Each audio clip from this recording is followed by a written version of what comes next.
A 100 giorni esatti dalla frana di Passo Monte Croce Carnico che ha interrotto il collegamento transfrontaliero tra Italia e Austria, il territorio montano, in particolare la Valle del But, è in estrema difficoltà economica. Accanto al ripristino del tracciato è necessario che la Regione lavori su un'ipotesi di tracciato alternativo che geologi ed esperti hanno già suggerito. A chiederlo sono il capogruppo del Partito Democratico, Diego Moretti, e il consigliere regionale Massimo Mentil.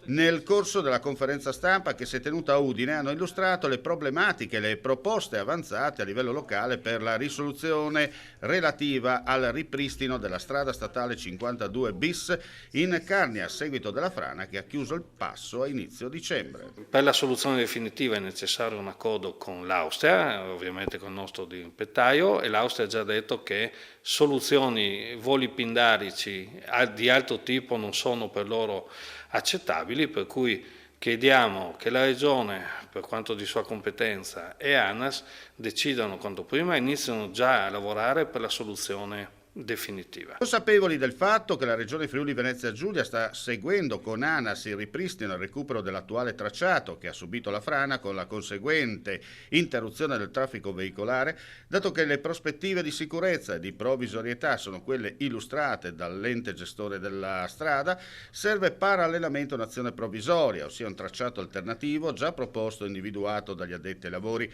che ponga in condizioni di sicurezza la viabilità non solo per l'immediato futuro, ma anche per quello più prossimo. Consapevolezza, adesso ci rendiamo conto quanto siamo marginali e isolati in quella vallata, diciamo così, oltre all'isolamento le attività economiche stanno soffrendo questa mancanza di collegamento transfrontaliero.